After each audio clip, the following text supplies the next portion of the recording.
kilka osób się do nas przyłączy. Zaczęłam oglądać to wideo i zdecydowałam, że razem z wami będę oglądała, dlatego że jest bardzo ważne. Tylko że doktor Berry na początku tego wideo mówi, że nie wie, jak długo ono będzie, czy może będzie zdjęte. Jest cenzura straszna, także mam nadzieję, że nie będzie zdjęte, że wiele osób z was zobaczy. Podzielcie się od razu tym wideem, żeby jak najwięcej osób zobaczyło, bo jest to bardzo ważne. Jest to straszna toksyna, fluor, fluorek, nie wiem, fluoryzacja, fluorydacja i tak dalej. Fluor w wodzie, fluor w paście do zębów. Będzie to wywiad z adwokatem, który reprezentował w rządzie federalnym w Stanach Zjednoczonych grupę ludzi, która złożyła sprawę bardzo dawno temu, w roku 2000, przeciwko fluorowi w wodzie i właśnie kilka tygodni temu, we wrześniu tego roku, sąd wydał decyzję, że fluor jest niebezpieczny. Także jest to wielki, wielki sukces. Cieszę się z tego. Oczywiście wiemy, jak źle on wpływa na tarczycę, ale nie tylko na tarczycę. Zobaczymy tutaj, co oni będą mówić na temat fluoru. Chcę, żebyście się podzielili jak najszybciej tym wideo, dlatego że ostatnio na Facebook miałam wpis, który Facebook zdjął i powiedział, że jest to Facebook niezgodny że jest to wpis niezgodny ze standardami Facebooka i tak dalej. Był to wpis na temat fulerenu C60, że pomaga, jest to udokumentowane w badaniach, że fuleren C60 pomaga ludziom, którzy mają guzy nowotworowe, ponieważ jest mniejsza i to jest w ogóle udokumentowane, jest utylizowane w niektórych klinikach, więc dlaczego Facebook zdejmuje taki wpis? Dlatego nie wiem, ile to wideo będzie, ale już zaczynamy.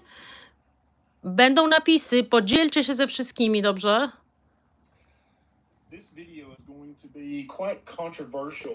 If it gets taken down by YouTube, I'll post it on my Rumble channel and other social media outlets. Please don't be triggered by the controversial nature of this. This is a very important health topic that's not talked about enough. There's been some recent legal developments in the fluoride question, fluoridated water. And I'm going to be talking with an attorney today who is leading the charge to wake people up about the dangers of fluoridated water. So my guest today, Mr. Michael Conant, who is an attorney for the Fluoride Action Network, who I've been following for more than a decade and working quietly in the background because for quite a few years there, talking about fluoridated water was a third rail issue. If you even mentioned it, you would be immediately named a kook and canceled. And I think that we have enough research now and enough legal momentum that we can actually talk about this out loud. So, Mr. Conant, welcome. Thank you, Dr. Berry. I appreciate the opportunity to be here. So, give everybody a brief snippet about the Fluoride Action Network and what you guys have been up to since what, 2005 or 2000?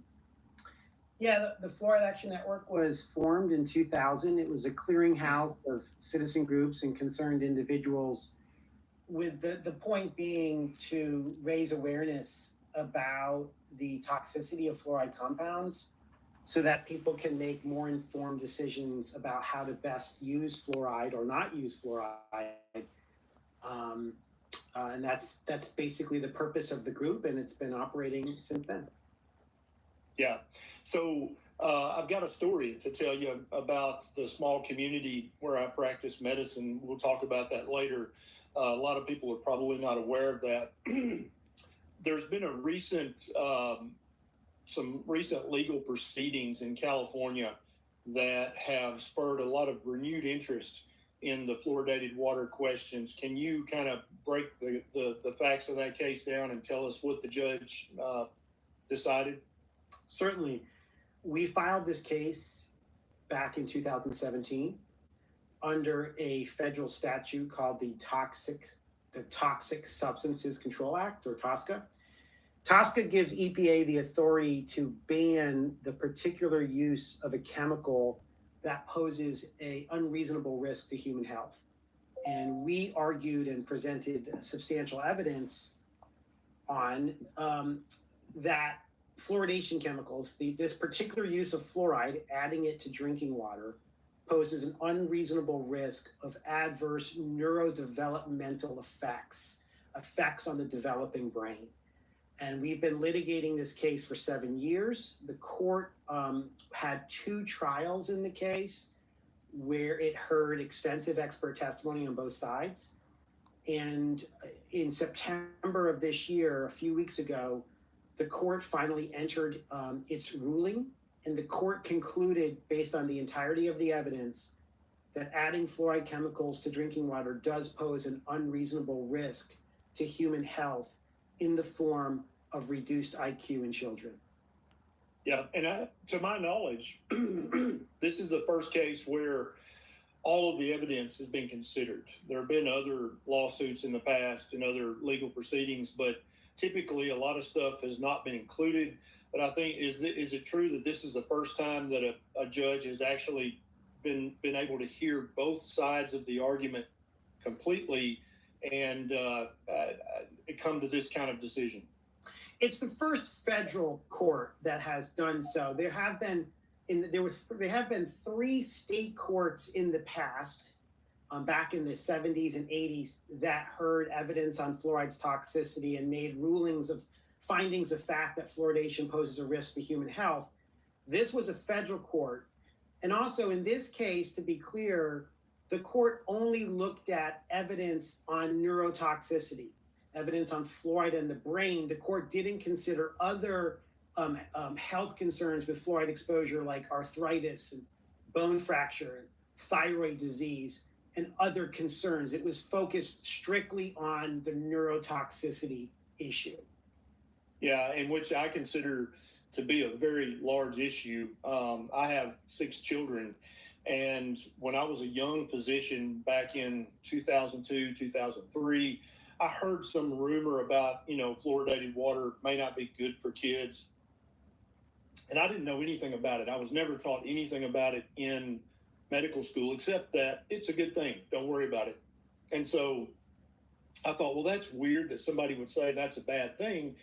And so I started to really look into it, and I found that there's an extensive body of research about this, much of it done in other countries, China, the Nordic countries, and other places, that show a pretty darn clear, strong association between the degree of fluoridation in the water and Nie grypy, tylko children's wody. IQ, and the IQ that they carry with them through the remainder of their life. And some of it's not even in English. Some of it you have to, put into a translator or something, or pay somebody to translate it. And so based on that, back in 2003, I got a reverse osmosis filter for the house, and we started, because at that time our city water was fluoridated, and we started to we stopped using all fluoridated water, and then also just switched off of fluoride toothpaste as well, especially for the children, because I looked at the other side. It's like, okay, well, what's this huge benefit to children of drinking fluoridated water? What's the, if a woman's pregnant, does drinking fluoridated water, does that make her unborn child's teeth just resilient against cavities and dental abscesses? And when I started looking at the research supporting fluoridation, that's when I was like, oh yeah, we're never drinking fluoridated water again. This is foolishness. No co z fluorydyzacją w szkole, ktoś mi się pyta. No jak myślisz, no? Mówią o tym, że w wodzie sąd wydał orzeczenie w Kalifornii, że to jest ze względu, i tylko brał pod uwagę oczywiście neuro, że to jest strasznie toksyczne. A tutaj mam pytanie, a co z fluorydyzacją w szkole?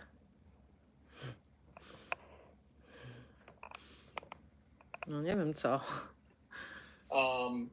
And so you guys have been Wiadomo. working on this since 2000. Trzeba ich do sądu wziąć. Was it your father that actually founded the Fluoride Action Network?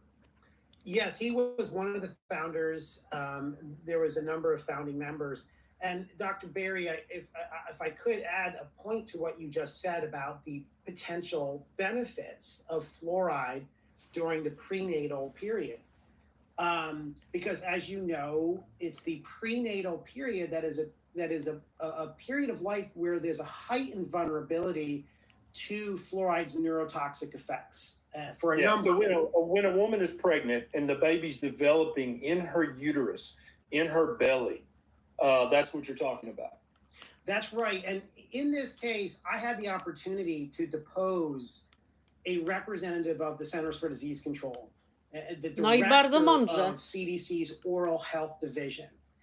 And I asked him if there are any benefits to the teeth from prenatal exposures to fluoride when the baby's in the womb. Is there any benefit to the teeth? Answer, no. There's no known benefits to the teeth from exposing the child in utero.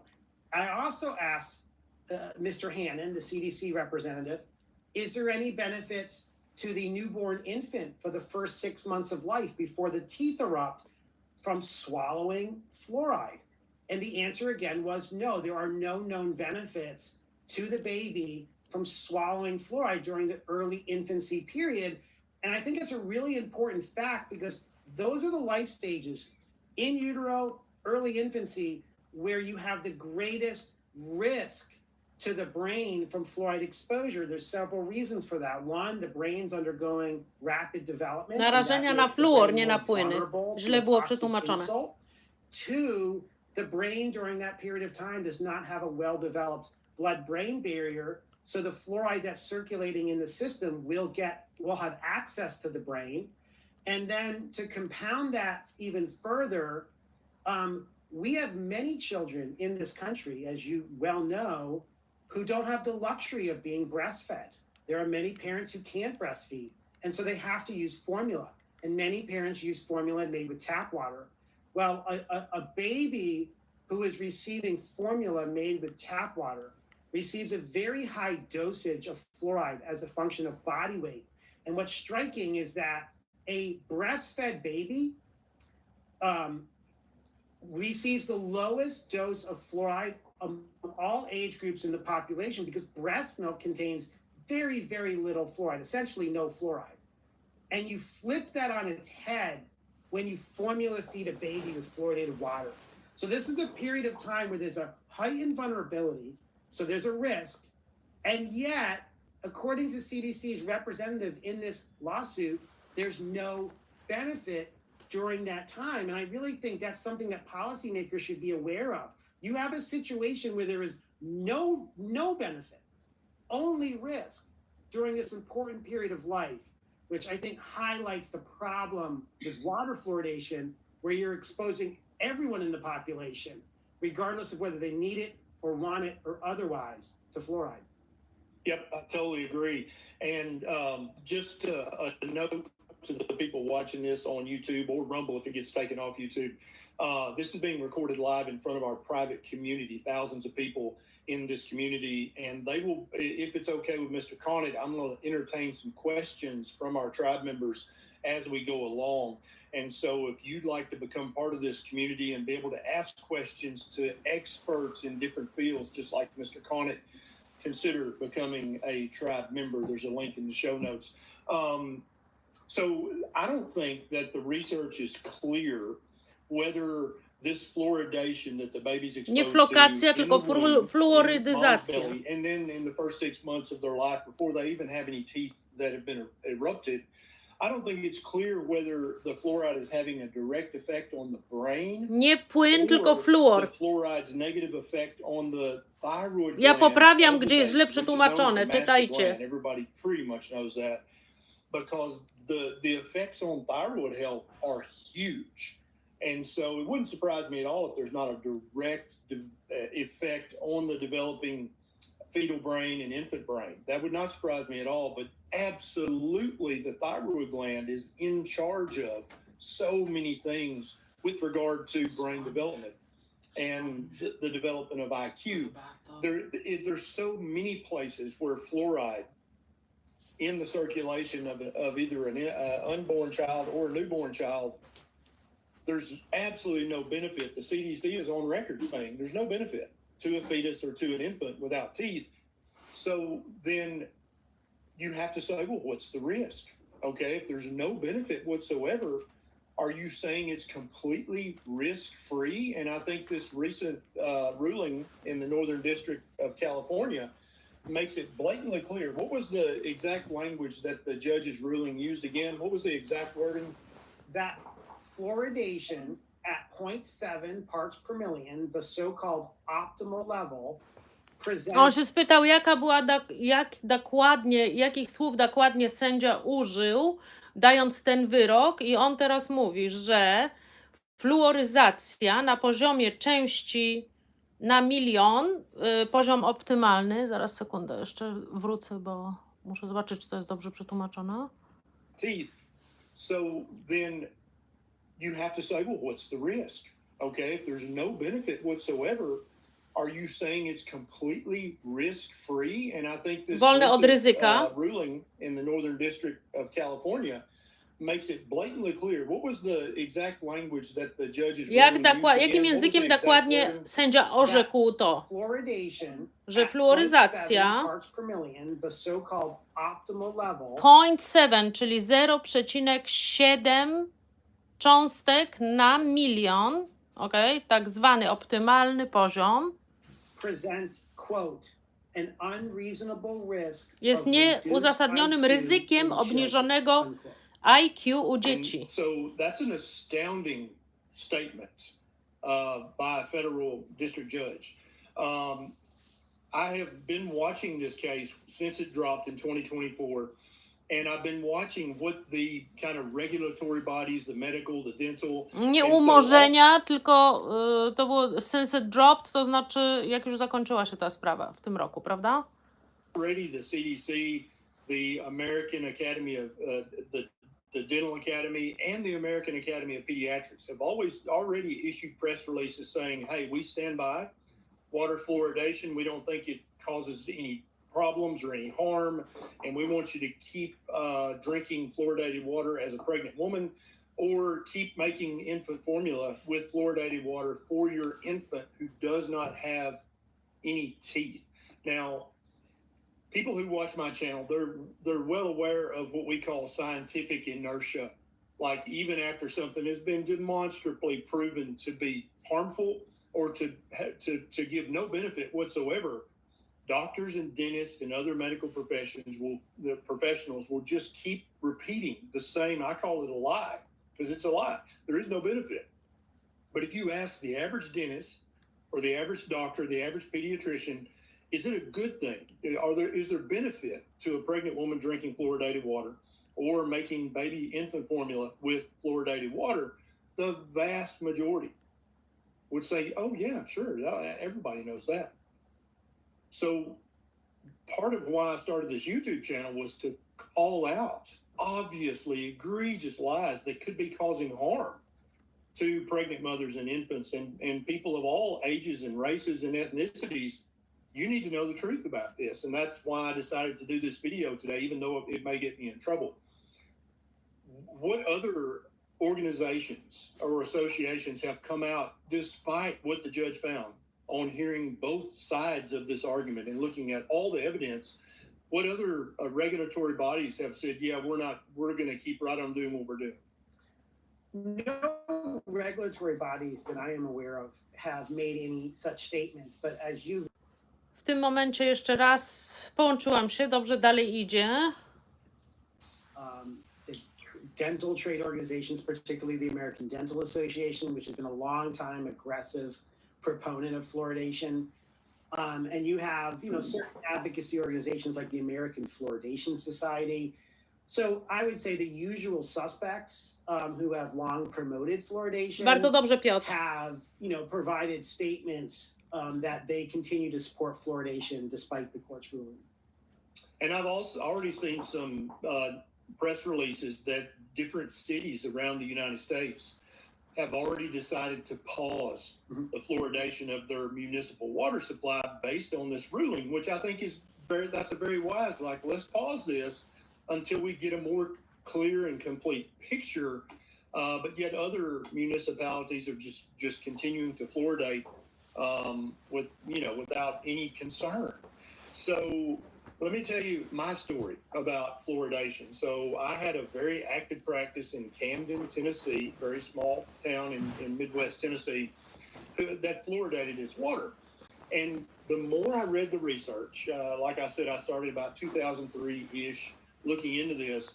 By 2013, I'm like, there is no reason to not only are we wasting the city of Camden's funds by buying this, because it's literally serving no purpose for the majority of people who are drinking this fluoridated water. It doesn't cause any meaningful decrease in dental caries or cavities. It doesn't cause any meaningful decrease in dental abscesses. And so I started talking to one of my city council members at that time. And the city council member said, oh, yeah, it's food. I don't know why we do that. We've just always done it, which is why many things continue to be done, because we've always done it that way. And so I thought, you know what? I'm going to go talk to the city council about this, because this is foolishness. And so I did that. And so they always publish what's going to happen at the next city council meeting. So when that was published in the newspaper, local dentist, not only the local dentist, but he recruited dentists from Jackson, Tennessee, a larger city near us, and Nashville, Tennessee. And so there were 4 or 5 dentists at this city council meeting, and who were just in an emotional uproar. Like, this is going to destroy the dental health of Camden, Tennessee. No nienormalnie, słowo daje. Czy wy to czytacie w ogóle? Dental abscesses, and they went into, deep detail about how severe and catastrophic a severe dental abscess can be, which is true, it can be. And I'm like, well, did you bring any evidence with you showing that when you fluoridate the water, that there's a drastic reduction in these cavities? Because I actually brought research that showed that even in cities that don't fluoridate the water and never have fluoridated the water, their decrease in dental cavities went down hand in hand with the cities that did fluoridate. It's almost as if it didn't matter at all. Everybody had fewer dental cavities as time went on in the United States. The first city that ever did this was back in 1945, Grand Rapids, Michigan. And they fluoridated at 1 part per million. Now, the CDC used to recommend 7 parts per million up to 12 parts per million. But now they say, no, 7 parts per million, that's the sweet spot where you get the benefit without any of the negative side effects. And so the city council heard both sides of the argument, me trying to be very logical and unemotional. The dentists were losing their minds. They were very emotional, very upset. They didn't have any evidence. They just kept saying things like, mark my words, the dental health of Camden is going to just go into the dumpster. And so when all was said and done, the city council voted 3 to 2. Źle było przetłumaczone, ale nie szkodzi. Wiemy, o co chodzi. From the city water supply. And there were several very vocal citizens there who were like, yeah, we never drink or cook with the city water because we don't want our children's brains to be exposed Nie to this gotujcie na wodzie z kranu, herbaty, kawy, zupy. Pamiętajcie. Came up to me afterwards and he's like, I hope you're happy. You just destroyed the dental health of Benton County. And I said, well, I tell you what, doctor, I'm not going to say his name. I don't want to embarrass him. I said, I tell you what, I want you to keep meticulous records from this day forward. And if you can come to me in a year or 2 years or 5 years and show me a distinct increase in the rate of dental cavities and dental abscesses in Camden, in any population, children, adults, anybody, I will come back to the city council and I will just as fervently demand that they put the fluoride back in the water. And that was back in 2015. Nie zalali podłogę, tylko do wody umieścili fluor, bo on po prostu poszedł do rządu miejskiego i zgłosił to i wszyscy dentyści, po prostu była rada dentystów. Nie wiem, jak się dopiero teraz przyłączyliście, to proszę, obejrzyjcie od początku i przeczytajcie to wszystko. Niesamowite, coś niesamowitego. Puszczam to wideo, dlatego że właśnie dowiedziałam się, że sędzia federalny w Kalifornii zrobił ruling sprawy, która trwała założyli ją w 2000, więc już 20 lat trwała ta sprawa. Skończyła się w tym roku we wrześniu, właśnie niedawno i oczywiście ruling był taki, że fluor jest toksyczny, neurotoksyczny dla mózgu, powoduje u dzieci zmniejszone IQ i to był sędzia federalny, który wydał ten wyrok. Dlatego puszczam to wideo. Okay? I tylko brał pod uwagę neurotoksyczność. Nic nie mówił o tarczycy, absolutnie nic nie mówił o łamliwych kościach, o degeneracji stawów i tak dalej. I've yet to hear from that dentist or any other dentist that there is an epidemic of cavities or dental abscesses in Benton County. My guess would be that there's been no increase whatsoever. Have you heard similar stories like that in other cities around the United States? Well, certainly what you've pointed to is, I think, a critical fact, and the science establishes it, which is that whether a community fluoridated or not, Nie whether a zakwitła, country tylko fluoridated- fluoryzowała. Czy jeżeli w jakimś mieście była woda fluoryzowana, czy fluoryzacja, prawda, czy nie, its water or not, we see the same decline in tooth decay since the 50s across the board. And one of the, I think, issues we have here in the US is we sort of take a tunnel visioned approach to this fluoridation issue. Dentists focus just on the trends of tooth decay in the United States. So we started fluoridating in the 1940s. We had high levels of cavities at that time. zaczynaliśmy fluoryzację, jest źle przetłumaczone, nie na Florydzie, tylko fluoryzację w latach 40. Cavity rates have come down dramatically since then. Ergo, fluoridation is a key public health success. I mean, Źle that's przetłumaczone jeszcze raz, essentially ale the party wiadomo o line co on chodzi, prawda? fluoridation. But once you broaden the lens and you look beyond the US experience and you look to each and every one of the European countries, the vast majority of whom either stopped fluoridating their water or never fluoridated their water in the first place, and they've had the same declines in tooth decay that are here in the United Nie States. gejów, tylko tooth decay, czyli ubytków zębnych. To water fluoridation, so it doesn't add up.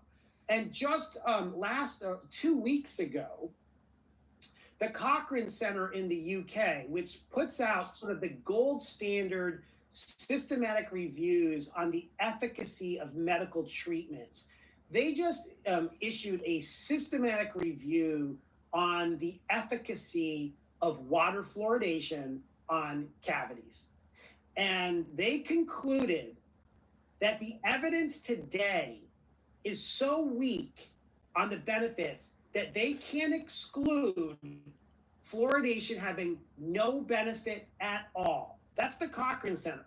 The estimated average reduction for was a quarter of a tooth surface is what it wasn't. I don't believe it was even statistically significant, right? Correct. So they could not exclude that fluoridation based on current contemporary data has no benefit at all. And there's a reason for that. That's not an aberration. It's not something that we should be surprised about. And that's because we now know, based on extensive dental research dating back to the 1980s, that fluoride's predominant benefit, and many would say the exclusive benefit of fluoride, doesn't come from swallowing it. It comes from fluoride being in contact with the outside of the tooth, topically in the mouth. And the CDC recognized that in 1999, which was a real paradigm shift and should have, in my view, resulted at that point in the end of water fluoridation, because this is a program that was based on the very notion that kids need to swallow fluoride while their teeth are developing, which is why we added it to drinking water. So now that we know that the predominant benefit such that there is one is a topical one, you don't need to swallow it, I think it's very hard to make the case that this is a rational use of fluoride. Like there are, and as you know, there are so many sources of fluoride today, dental products, toothpaste that are readily available. Anyone can get them. They're cheap. They're not expensive. Go to your local grocery store. There's a glut of fluoride toothpaste products. So now that we have this readily available topical fluoride product that you can brush on your teeth and spit out, why are we continuing to add it to drinking water where you maximize the ingestion, which is not effective and poses risk? So I think people really need to scrutinize the, I think, lazy claims that this is an effective program, because contemporary modern science doesn't bear it out. Let me ask you this question. You brought up the Cochrane collaboration, their recent finding on this, that basically there doesn't appear to be any apparent benefit at all to having fluoride in the drinking water. Cochrane only looks at medical issues and medical treatments. And so I think most people would agree that fluoridation in the water supply at 7 parts per million, because in many parts of the country and the world, there is a naturally occurring 1 part per million of fluoride, 2 parts per million fluoride. That occurs naturally in some places. But going up to 7 parts per million, that's a medical treatment.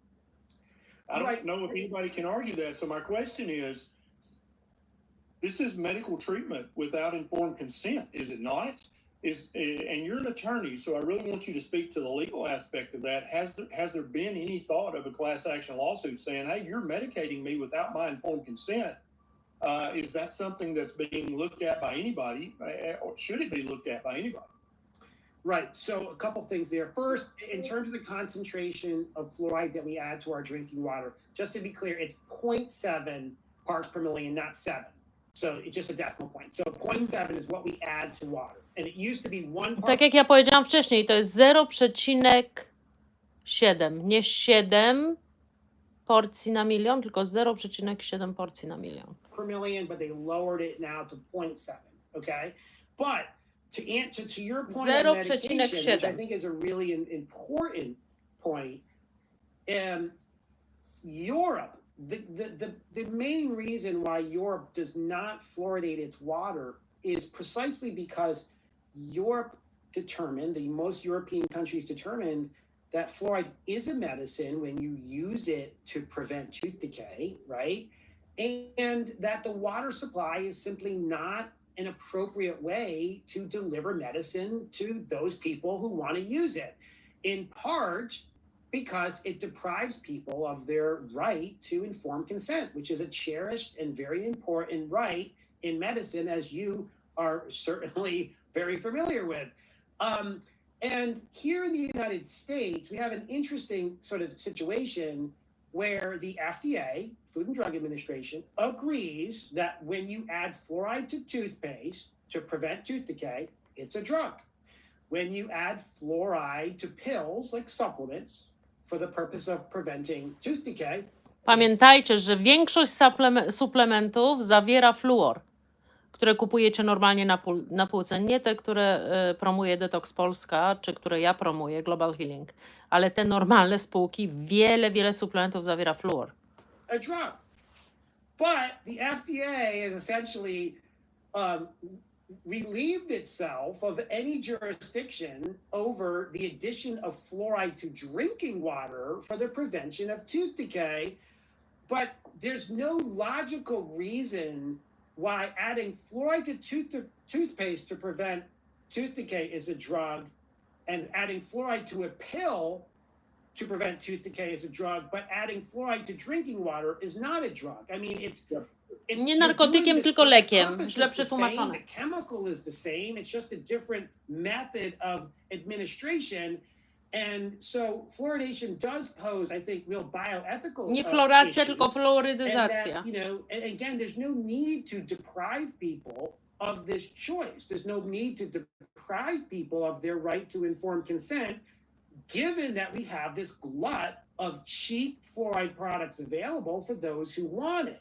Now, lastly, on the question on the law, there have been court cases in the United States in the past that have unfortunately not been successful in challenging fluoridation as a form of Fluorydyzacji, nie flory. Involuntary medication. And I think personally some of those cases were wrongly decided. I think they are ripe for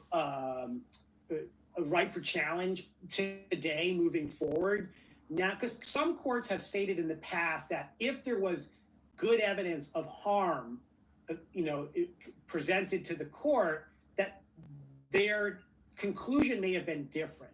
So now that we have a more advanced, mature body of science, I think that legal question may turn out to be different moving forward. But so far, as we stand here today, the courts have not yet been amenable to that theory in the U.S. Gotcha. And I'll give you a great medical analogy. If you put lithium, which is an element just like fluorine, it's on the periodic table of the elements. If you put that in a pill, that's a drug, right? Whether you put it in a liquid or a pill form or capsule form or inject, that is a medicine, even though it's just an element. The FDA regulates pills that contain lithium. They regulate every form of administration of lithium, which is just an element, just like fluorine.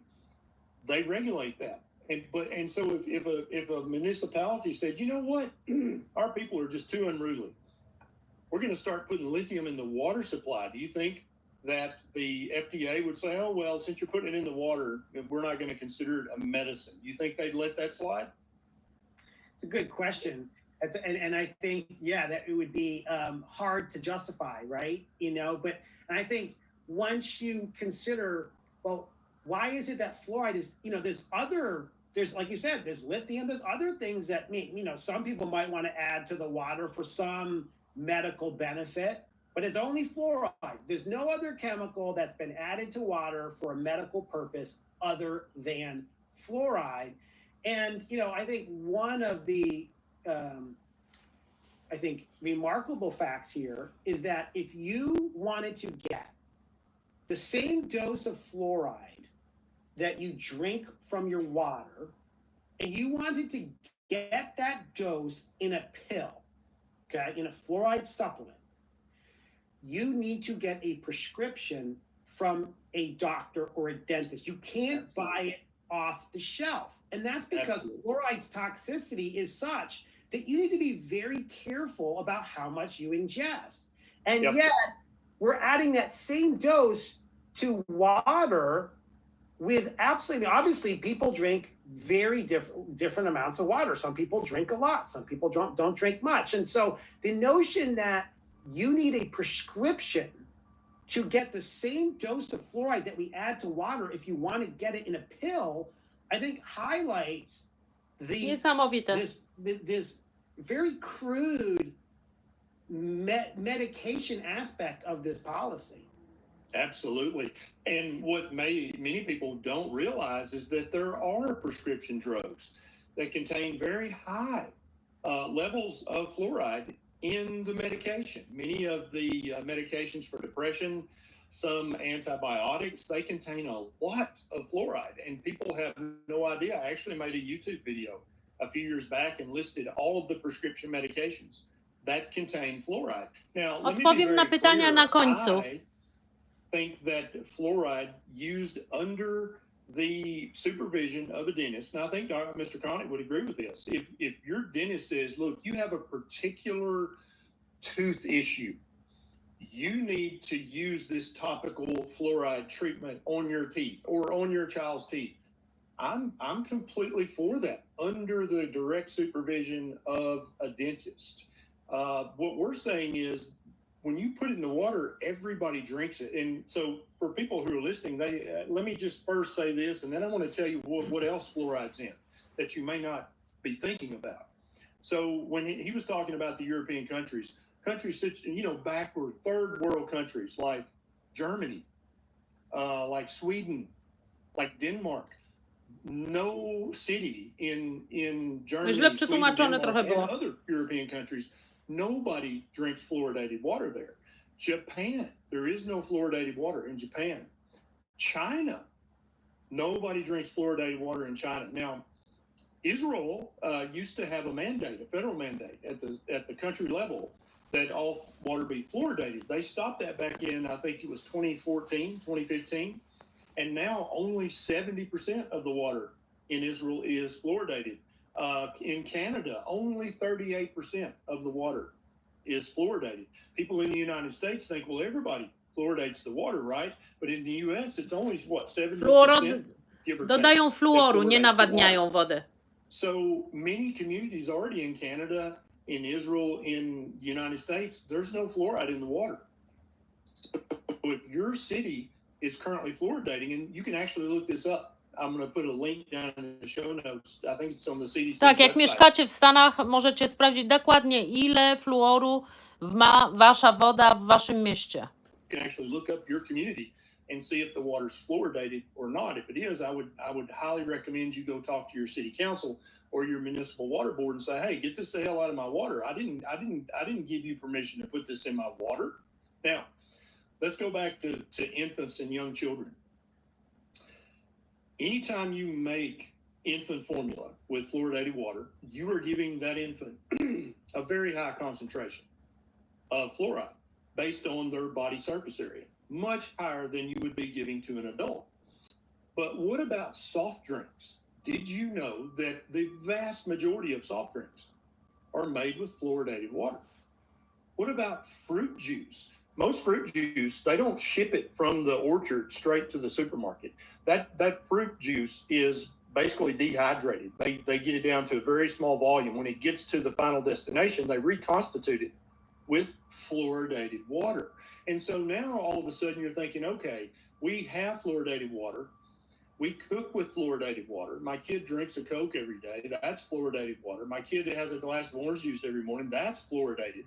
So in many cases, and also many of the baby foods, the water they use to make the baby food is fluoridated water. And so you can see it's not just one source of fluoridation that young children are getting.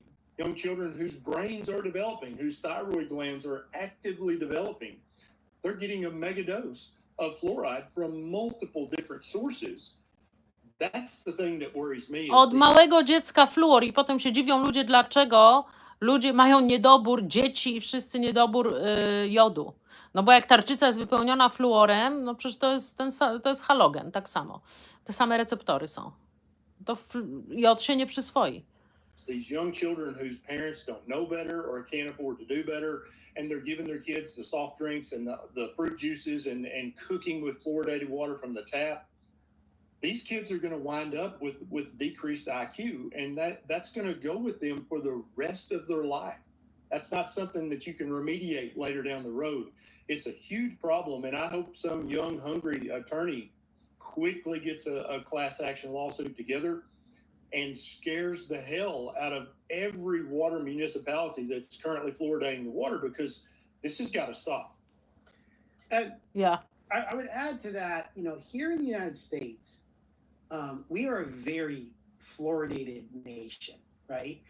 Over half of the world's population that drinks fluoridated water lives here in the U.S.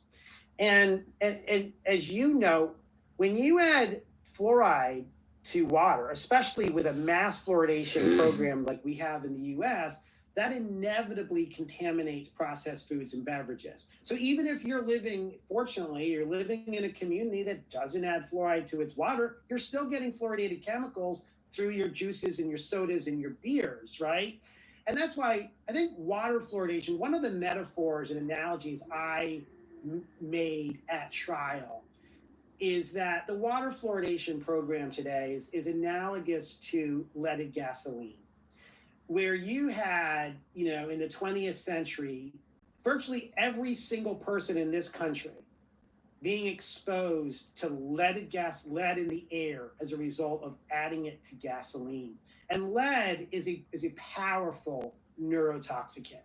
Also an element, just like fluorine and just like lithium. That's right. It's naturally occurring. Doesn't mean it's safe, especially when you're using it in ways that substantially increase human exposure beyond what would occur naturally, right?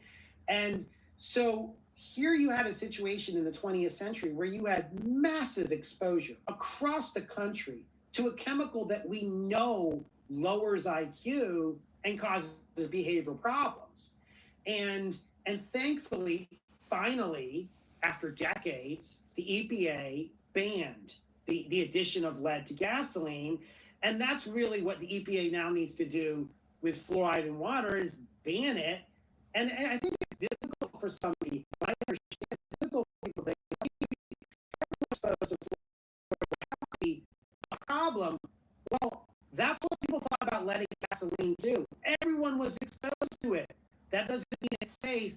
know it wasn't safe. And it's particularly problematic when you have such widespread exposure to a toxic chemical and a neurotoxicant, because you have such a range of susceptibility in the population. You know, you're going to have very vulnerable people being exposed to fluoride when you add it to drinking water, right? And so that massive exposure that you have is bound to lead to unintended consequences, damaging consequences. And I would just add one other point, which is a point that some of our experts made at trial, which is when you have a chemical like fluoride that lowers IQ, it's extremely unlikely that the neurological manifestations of fluoride exposure is going to be limited to IQ deficits. IQ deficits happens to be a very standardized measure of neurotoxicity, which is why scientists like to use it, because you can easily compare results. It's, you know, but you shouldn't lose sight of the fact that it's, you know, just a metric that's been studied the most with fluoride. It's very unlikely that that's the only neurological effect. And we already have data linking fluoride exposure to behavioral problems like ADHD and whatnot. Absolutely. And the other part of the human body that really concerns me is the thyroid gland. So for people who have forgotten their chemistry, there's a group of elements called the halogens, which consist of fluorine, chlorine, bromine, and iodine. And they all are very similar in chemical structure. Now, the thyroid gland, To jest to, o czym ja mówię zawsze. also the mammary glands and the salivary glands and other organs as well, but the thyroid is the one everybody knows about. So the problem is on the cell membrane, there's something called a sodium iodide symporter. And it's actually on every cell membrane of every cell in the human body, but there's lots of them on thyroid cells. And they actually actively take up iodine. Unless there's fluorine or fluoride in the circulation. Fluor, nie The floryn. fluoride can actually block the sodium iodide symporter and prevent iodine from being taken. Fluor blokuje sortownik jodu na błonie komórkowej każdej twojej komórki, okay? I jod się nie przedostaje do komórek. Dlatego ci, którzy są wyeksponowani na fluor, chlor i brom, nie są w stanie absorbować jodu, więc ty musisz wyeliminować fluor, chlor i brom i brać jod, który przyswoi się. Prawda? Mówię o tym zawsze, także chyba już wiecie na ten temat. Up into the cell. So there's actually research in Europe and other parts of the world that, and also definitely in China, most of it in Chinese that had to be translated, that in areas with very high fluoridation in the water, there's actually an increase W in wodzie, źle było hypothyroidism or przetłumaczone. underactive thyroid disease. This Niedoczynność is a tarczycy. known thing. This has been studied. This has been documented. But yet again, they're still putting it in the water supply without most people don't even know, without their knowledge, but absolutely without their consent. Do you foresee city governments will start maybe putting something on the next ballot saying, hey, do you want us to fluoridate the water or not? Do you think that that's how cities will handle this? Or do you think cities will just say, hey, we're going to pause fluoridation for now until we find out? Oczywiście zobaczymy, w jaki sposób będzie to adresowane, prawda? Ale bardzo super wideo chciałam się z Wami podzielić. I oczywiście to, co zawsze ja mówię na temat jodu, na temat tarczycy i na temat ekspozycji na fluor, chlor i brom. Oczywiście, jeżeli przyjmujemy dobry jod, który się absorbuje, wtedy ten jod detoksyfikuje inne halogeny po jakimś czasie, prawda?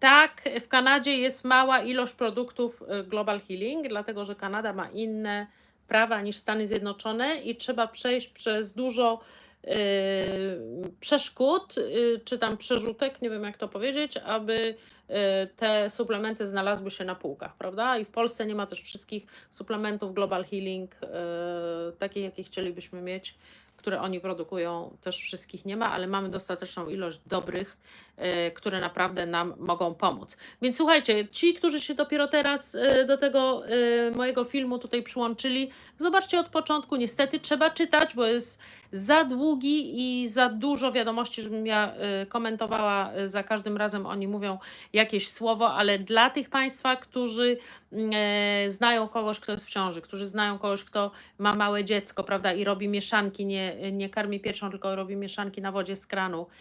Wszystkim młodym ludziom, którzy zaczynają, może wychodzą za mąż, czy żenią się i wychodzą z domu i zaczynają sami gotować i robią zupy sami teraz i herbaty, kawy i nie wiedzą, jak strasznie szkodliwe jest to robienie na wodzie z kranu. Proszę, żebyście ten film przekazali im i żeby oni wyedukowali się na temat szkodliwości fluoru w wodzie miejskiej, ok? Dzięki.